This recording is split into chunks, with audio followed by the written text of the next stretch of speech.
خدا کے دین کی خدمت کا ایک انمول ادارہ رہے برے انسانیت تو سب کو پیار والصلاة والسلام على من اصطفى أما بعد أعوذ بالله من الشيطان الرجيم بسم الله الرحمن الرحيم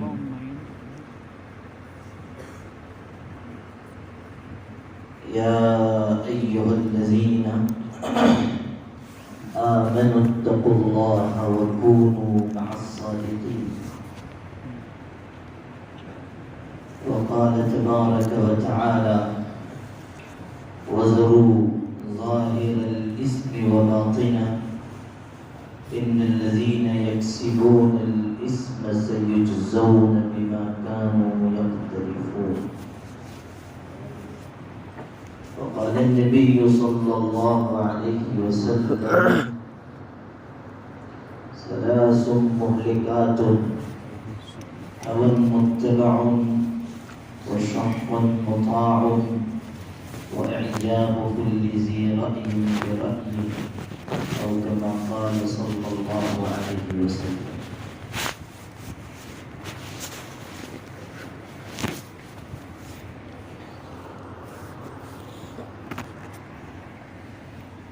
حضور صلی اللہ علیہ وسلم کے مبارک دور کے بعد مسلمانوں کے لیے عزت اور سربلندی کا ایک بہت ہی اہم موقع وہ موقع تھا جب کہ بیت المقدس فتح ہوا۔ بیت المقدس یعنی مسجد اقصی فلسطین،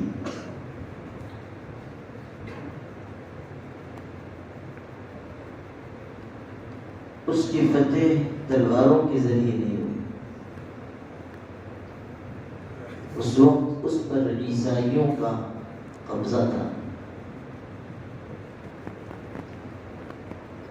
اور انہوں نے یہ پیشکش کی تھی کہ حضرت امیر المؤمنین سیدنا عمر بن خطاب رضی اللہ تعالی ہمارے یہاں بنفس نفیس تشریف لائیں، ہم ان سے بات چیت کریں گے، کچھ نشانیاں دیکھیں گے اور پھر بیت المقدس کی چابی ہم اگر نشانیوں کو پورا پا لیں گے تو ان کی خدمت میں خود پیش کریں گے۔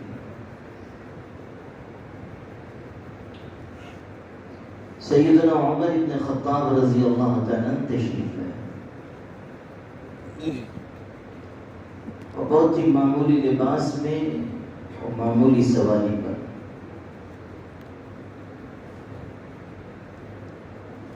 اس حقیقت کو ذہن میں رکھیے گا کہ جب انسان کا اندرون، اس کا باطن خوبصورت ہو جاتا ہے تو اسے اپنے ظاہر کو سنوارنے کی ضرورت نہیں پڑتی۔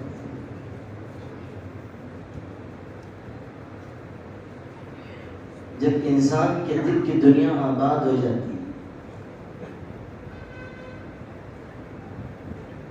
تو اس سے اس کی فکر نہیں ہوتی کہ میرا لباس کیسا ہے، میری سواری کیسی ہے، میرا گھر کیسا ہے۔ وہ تو سوکھی روٹی پانی میں ڈبو کر کھاتا ہے اور یوں سمجھتا ہے کہ اللہ کی بنائی ہوئی جنت میں جی رہا ہوں۔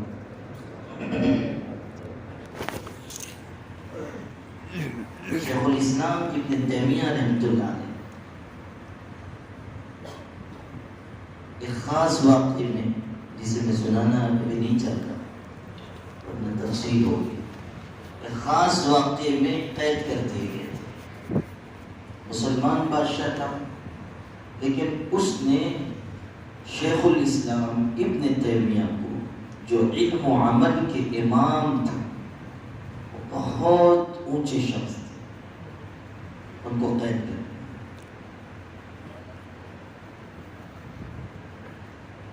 انسان جیل میں جاتا ہے اور ظاہر ہے کہ وہ اس کو قید اور مصیبت خیال کرتا ہے، لیکن شیخ الاسلام ابن تیمیہ کے حالات میں، ان کی سیرت میں یہ بات رکھی ہے کہ وہ جیل میں تھے تو یہ ارشاد فرماتے تھے کہ ان بستانی و جنتی فی صدری اینما ذہبت فہما معی،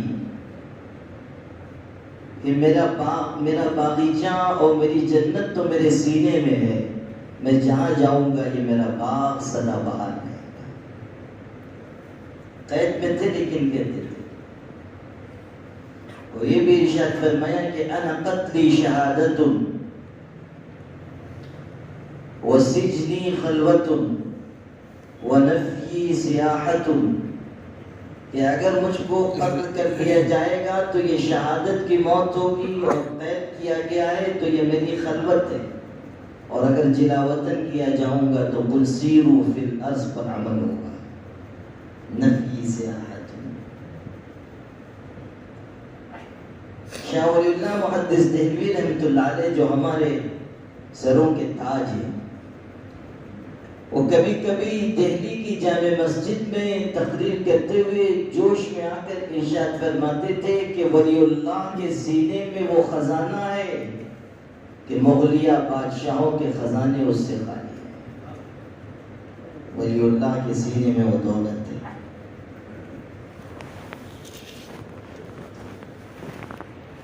اللہ تعالیٰ سے جب محبت ہو جاتی ہے، دل کی دنیا آباد ہو جاتی ہے، تو پھر انسان کا ظاہر چاہے جیسا ہو، اسے اس کی کچھ زیادہ فکر نہیں ہوتی۔ اللہ اکبر۔ حضرت عمر ابن خطاب تشریف لے گئے، سواری معمولی، لباس میں پیون لگے ہوئے، وہ تو ایسے قلندری انسان تھے کہ منبر نبوت پر تقریر فرما رہے تھے، اور راوی بیان کرتے ہیں کہ میں نے ان کے کپڑوں کے پیون گنے تو ان کے کپڑوں میں 12 یا 17 پیون لگے ہوئے تھے، اور تقریر فرمائی۔ اور روب و دبدبے کا یہ عالم تھا کہ کافر حکومتیں، طاقتیں، سلاطین اور بادشاہ عمرا ان کے نام سے کانپتے تھے۔ اور دنیا کے انسانوں کی اور انسانوں کی بات تو جانے دیجئے، سب سے بڑی شہادت تو ان کے حق میں ہمارے آقا حضرت محمد مصطفیٰ صلی اللہ علیہ وسلم نے دی۔ ارشاد فرمایا کہ عمر ایسا ہے کہ آسمان کا ہر فرشتہ اس کی عزت کرتا ہے، اور شیطان اور زمین کا ہر شیطان اس سے کانپتا ہے۔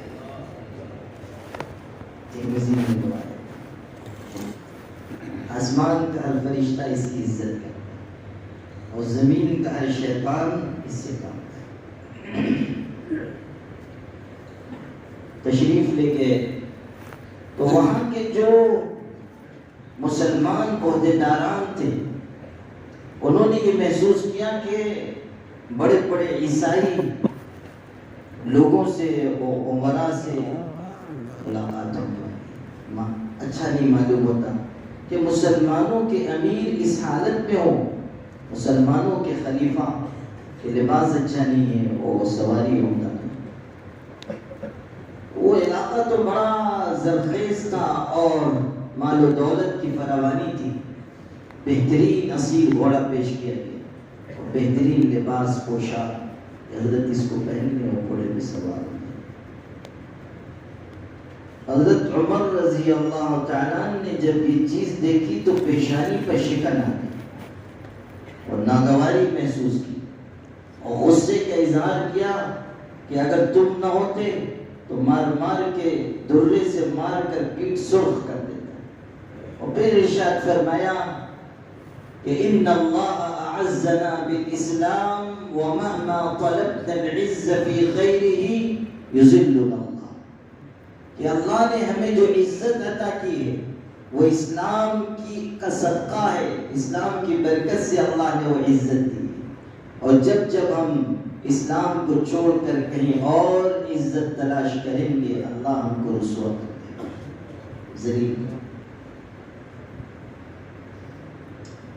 یہ تو بہت ہی قیمتی درس انہوں نے دیا۔ اگلی بات مجھ کو آپ سے کہنی ہے، بہت سے لوگ ملنے کے لیے آئے تھے، میں نے آپ کو جس مقصد سے یہ واقعہ سنایا ہے وہ یہ حصہ ہے۔ بہت سے لوگ ملاقات کے لیے، چونکہ حضرت تشریف لائے تھے مجمع کا، حضرت ملتے جا رہے ہیں، اتنے میں ارشاد فرمایا کہ اور تو نظر آ رہے ہیں، میرے دوست ابو عبیدہ ابن الجراح نظر نہیں آتے۔ ابو عبیدہ ابن الجراح ان کے ساتھی تھے، بہت گہرا تعلق تھا، اور وہ اس وقت ملک شام کے گورنر تھے۔ وہ کہا کہ میرے دوست ابو عبیدہ کہاں ہیں؟ وہ پیچھے کہیں تھے، لوگوں نے راستہ دیا اور تشریف لائے۔ حضرت عمر ابن خطاب رضی اللہ تعالیٰ آگے بڑھے اور ان کے سینے سے لپٹ گئے، اور پتہ نہیں کیا کیفیت تھی اس وقت حضرت عمر ابن خطاب رضی اللہ تعالیٰ کی کہ حضرت ابو عبیدہ سے جو بہت ہی اونچے درجے کے صحابی ہیں اور ان کے ساتھی ہیں، ان سے کہا کہ ابو عبیدہ مجھ کو ایک خیال بار بار پریشان کرتا ہے کہ جب ہم مر کر اللہ کی بارگاہ میں جائیں گے اور حضور صلی اللہ علیہ وسلم سے ملاقات ہوگی اور حضور نے ہم سے یہ پوچھ لیا کہ ماذا فعلتم بعدی، میرے بعد تم کیا کر کے آئے ہو، تو ہم کیا جواب دیں گے؟ بس یہ بات کہی اور رو پڑے، اور حضرت ابو عبیدہ بھی ان کے سینے سے چمٹے ہوئے رونے لگے۔ پھر حضرت ابو عبیدہ نے کہا کہ حضرت چلیے ہم ذرا کنارے ہو لیں اور خوب جی بھر کے آنسو بہا لیں۔ مجمع منتظر ہے، حضرت عمر اپنے دوست کا ہاتھ پکڑ کر ایک درخت کے سائے میں چلے گئے، اور وہاں کھڑے ہو کر دونوں ساتھی رو رہے ہیں اور ایک ہی بات کہتے تھے کہ کل قیامت کے دن جب ہمارے آقا ہم سے یہ پوچھیں گے کہ میرے بعد تم کیا کر کے آئے ہو، تو ہم کیا جواب دیں گے؟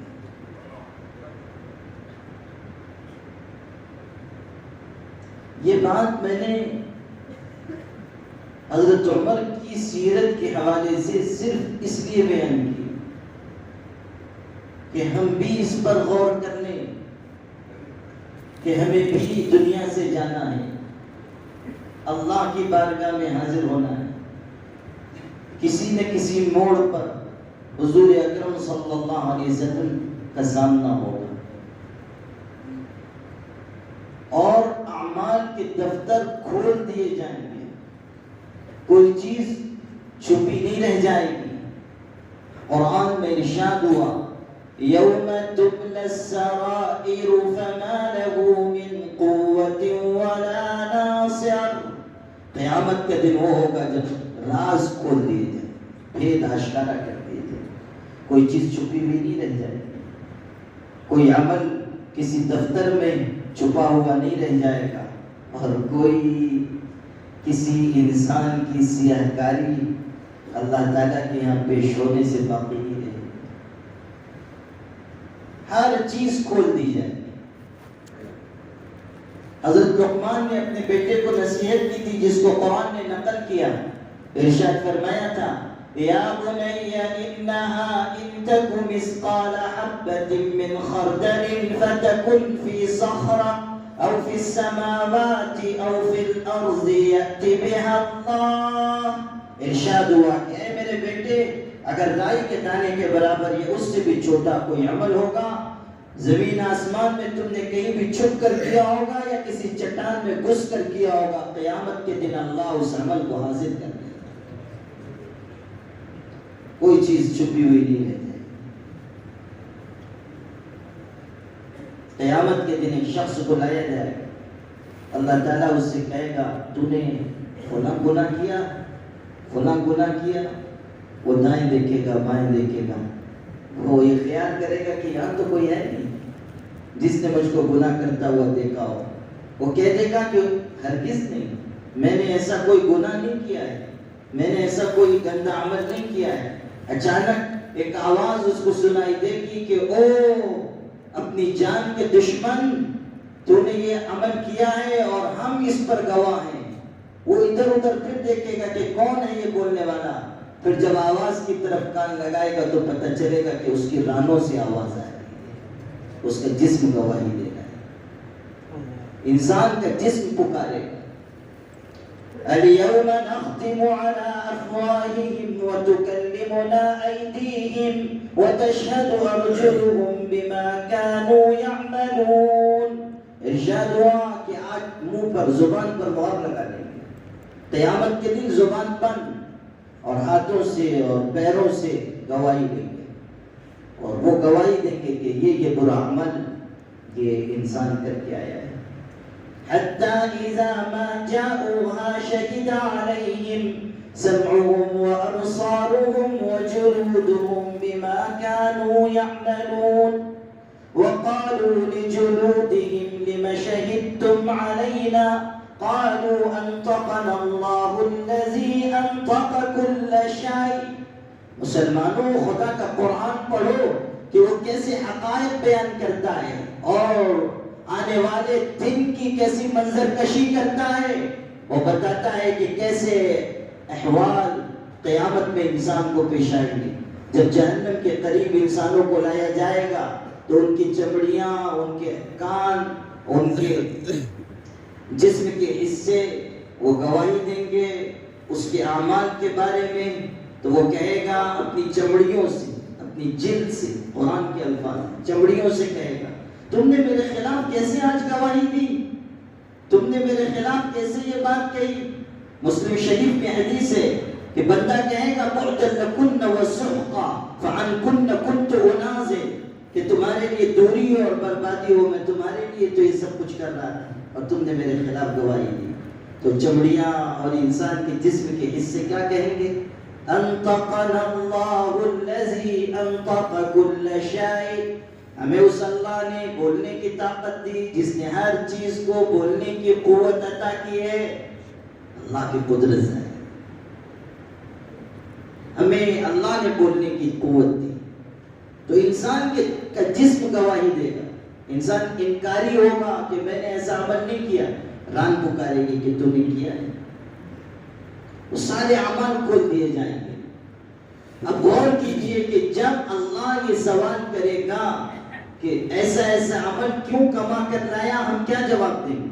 اور حضور صلی اللہ علیہ وسلم پوچھیں گے کہ میرے امتی, میں نے تیری خاطر اتنی قربانی دی, اتنی مشقتیں سہی, مجھ کو تکلیفیں دی گئی, بھوکا رہنا پڑا, طائف میں پتھر کھانے پڑے, 2 بیٹیوں کو طلاق دی گئی, بڑی بیٹی کو حمل کی حالت میں گرا دیا گیا, وہ شہید ہو گئی, پیٹ کا بچہ ان کا ساقط ہو گیا, اور راستے میں کانٹے بچھائے گئے.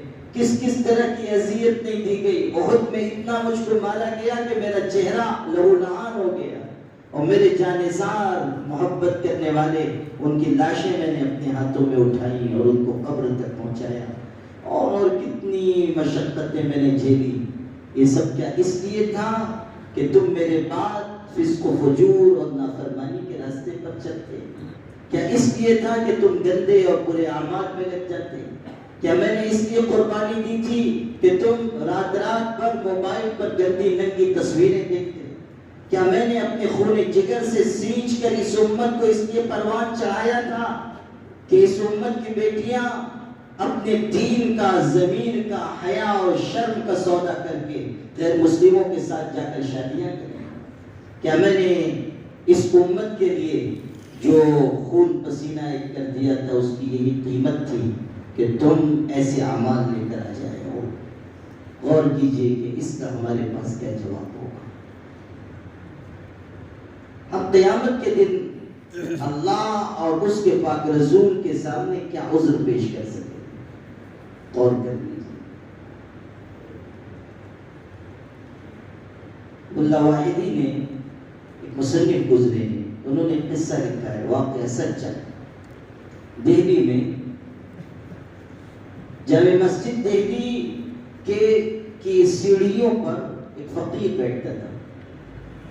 بہت سے فقیر ہوتے تھے، آج بھی ہوتے ہیں. یہ انگریزوں کے دور کا واقعہ ہے، جب انگریزوں کا تسلط تھا. کوئی انگریز سمندر پار سے آیا اور جامع مسجد دہلی دیکھنے کے لیے بھی گیا. وہ تاریخی مقام ہے.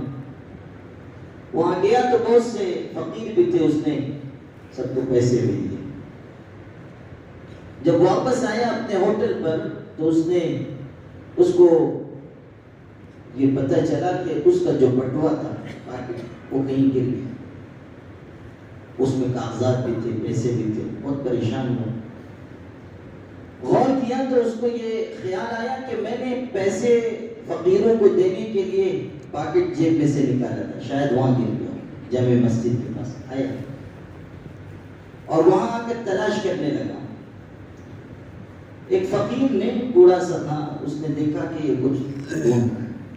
قریب کہا کچھ ہو گیا ہے. کہا کیا گم ہوا ہے؟ اس نے کہا کہ میرا پاکٹ گم ہوا ہے. اچھا کیسا تھا؟ ایسا ایسا تھا. اس نے اپنی پٹی ہوئی گدڑی میں ہاتھ ڈالا اور اس کا پاکٹ نکال دیا. کہا یہ تھا؟ کہا بہت خوش ہوا. اس کو کچھ انعام دینا تھا. اس نے انعام نہیں لیا، کہا بس لے جاؤ. اس انگریز نے دیکھا کہ یہ بڑا فقیر تلاش آدمی ہے مانگنے والا، اور اس میں تو اتنے پیسے ہیں، یہ چاہتا چھپا لیتا، کوئی پوچھنے والا تو تھا نہیں. تو اس نے کہا کہ تم یہ پیسے، یہ بٹوا، یہ پاکٹ کیوں مجھ کو واپس کر رہے ہو؟ تم چاہتے تو چھپا لیتے. اس فقیر نے کیسے جواب دیا؟ اس نے کہا کہ میرے دل میں بھی یہ بات آئی کہ میں یہ پاکٹ چھپا لوں، لیکن مجھ کو کچھ اندازہ تھا کہ تم آئے تھے، تم نے یہاں پیسے تقسیم کیے، یہ تمہاری پاکٹ ہوگا. مجھ کو اچانک یہ خیال آیا کہ کل قیامت کا دن ہوگا اور تمہارے پیغمبر عیسیٰ علیہ السلام بھی ہوں گے اور ہمارے پیغمبر حضرت محمد صلی اللہ علیہ وسلم بھی ہوں گے. کہیں حضرت عیسیٰ نے یہ کہہ دیا کہ اللہ امت محمد کے ایک شخص نے میری امت کے ایک فرد کا بٹوا چرا لیا تھا اور اپنے پاس چھپا لیا تھا، تو میرے آقا کو میری وجہ سے رسوائی ہوگی. میں نہیں چاہتا کہ میرے آقا کے لیے رسوائی کا سبب ہو.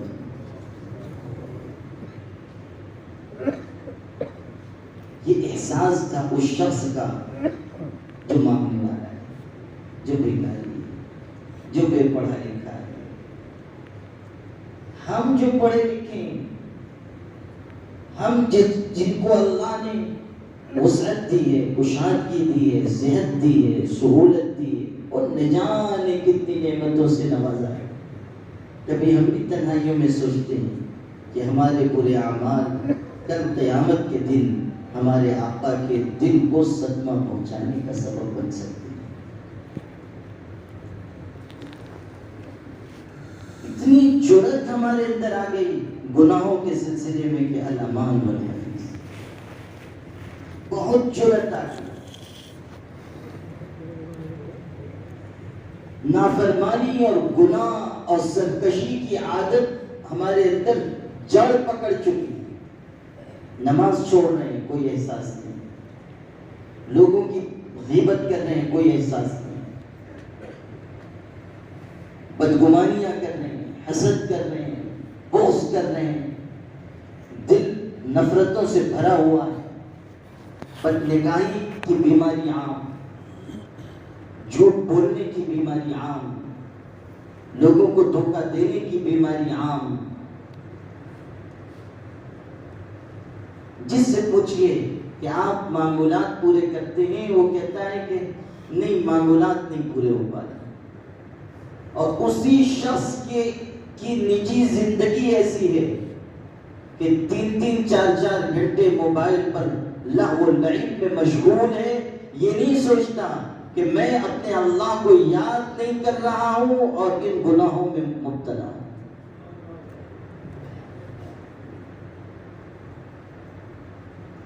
ذوق جو ہمارا ہونا چاہیے تھا اللہ کی یاد کا، اللہ کی محبت کا، اللہ تعالیٰ سے تعلق کا، وہ جیسے رخصت ہوتا جائے.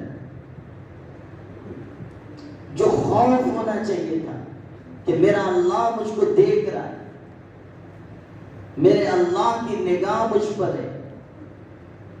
قرآن کیوں بار بار اس حقیقت کو یاد دلاتا ہے؟ ان اللہ کان علیکم رقیبا، اللہ تمہاری نگرانی کر رہا ہے. کیوں احساس دلا رہا ہے قرآن؟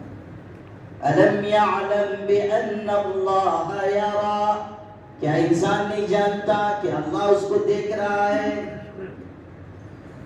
کیوں قرآن کہتا ہے الم یعلموا ان اللہ یعلم سرهم ونجواهم وان اللہ علام الغیوب؟ کیا انسانوں نے نہیں جانا کہ اللہ ان کی چھپی ہوئی چیزوں کو، ان کی سرگوشیوں تک کو جانتا ہے، اور اللہ تمام چھپی ہوئی باتوں کو جاننے والا ہے. کیوں قرآن یہ یاد دلا رہا ہے کہ تم چھپ چھپ کر جو منصوبے بناتے ہو، جو ارادے کرتے ہو، جو تدبیریں اختیار کرتے ہو، ان سب ارادوں کو، تدبیروں کو اللہ بخوبی جانتا ہے. جو چند لوگ مل کر سرکشی کرتے ہیں، اللہ تعالیٰ ان کے ساتھ ہے، اور وہ سن رہا ہے جو وہ کہہ رہے ہیں اور دیکھ رہا ہے جو وہ کر رہے ہیں. ما يكون من نجوى ثلاثة إلا هو رابعهم ولا خمسة إلا هو سادسهم ولا أدنى من ذلك ولا أكثر إلا هو معهم أينما كانوا. ارشاد ہو رہا ہے 3 لوگ مل کر اگر بات چیت کرتے ہیں تو ان کا چوتھا اللہ ہوتا ہے، اور اگر 5 افراد مل کر بات چیت کرتے ہیں چپکے چپکے تو ان کا چھٹا اللہ ہے. اگر اس سے کم یا زیادہ جتنی بھی تعداد میں لوگ خفیہ مشورے کرتے ہیں، اللہ ان کے ساتھ ہیں، وہ جہاں کہیں ہوں، اینما کانو، جہاں بھی ہیں اللہ ان کے ساتھ ہے، اللہ ان کو دیکھ رہا ہے. یہ احساس اس لیے دلایا گیا تھا کہ ہر وقت انسان کی نگاہ میں یہ بات رہے کہ میرا اللہ مجھ کو دیکھ رہا ہے. اگر میں یہ برا عمل کروں گا، ہو سکتا ہے کہ اللہ اسی وقت مجھ پر آسمان سے بجلی گرائے. اگر میں یہ گندا عمل کروں گا، ہو سکتا ہے کہ اللہ میرے اس چھپے ہوئے عمل کو لوگوں کے سامنے واضح کر دے، آشکارا کر دے، سب کو بتا دے کہ یہ برا عمل اس کی زندگی میں. ایک شخص تھا، اس نے ایک خاتون کو گناہ اور برائی کے لیے اکسایا، بدکاری کے لیے اکسایا. اس کے دل میں اللہ تعالیٰ کی محبت اور اس کے خوف کی رمق تھی. وہ عورت کسی درجے میں اللہ سے ڈرنے والی تھی. اس نے بہترین سبق سکھایا. جب اس مرد نے، اس آدمی نے اس کے ساتھ بدکاری کا ارادہ کیا اور یہ سمجھا کہ یہ عورت تیار ہو گئی ہے، تو اس نے کہا کہ سب دروازے بند کر دو. وہ اٹھ کر کھڑی ہوئی اور اس نے دروازے بند کر دیے. آواز دے کر اس نے اس مرد سے کہا کہ سب دروازے میں نے بند کر دیے مگر ایک دروازہ مجھ سے بند نہیں ہو رہا ہے. اس نے کہا کہ تم سے نہیں بند ہو رہا ہے تو ٹھہر جاؤ، میں طاقتور ہوں، میں بند کر دوں گا. چنانچہ وہ اٹھ کر آیا. اس نے کہا کہ کون سا دروازہ ہے بتاؤ. تو اس نے کہا اغلق باب السماء، آسمان کا دروازہ اگر بند کر سکتے ہو تو بند کر دو، آسمان کا دروازہ بند کرو. جو دروازے انسانوں نے بنائے ہیں ان کو بند کیا جا سکتا ہے، لیکن وہ دروازہ جو مخلوق اور خالق کے درمیان ہے، کائنات کے سارے انسان مل کر اسے بند نہیں کر سکتے.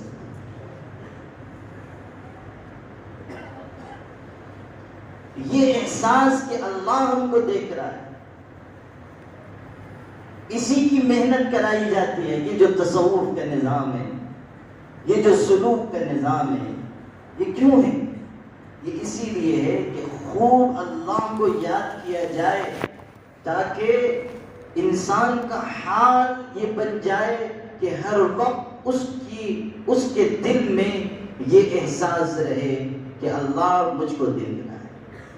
حضرت حاجی امداد اللہ مہاجر مکی رحمۃ اللہ علیہ سے ان کی کسی مرید نے کہا کہ حضرت آپ جب آرام فرماتے ہیں پیر سمیٹ کے آپ آرام کرتے ہیں. آپ پیر پھیلا کر آرام کیا کیجیے، راحت ملے گی۔ ارشاد فرمایا کہ ہاں میں بھی چاہتا ہوں کہ پیر پھیلا کر سوؤں، لیکن جب ارادہ کرتا ہوں بس خیال ہوتا ہے کہ اللہ دیکھ رہا ہے، تو بس یہ احساس آتے ہی ادب کے ادارہ رہے برے انسانیت تو سب کو پیارا ہے۔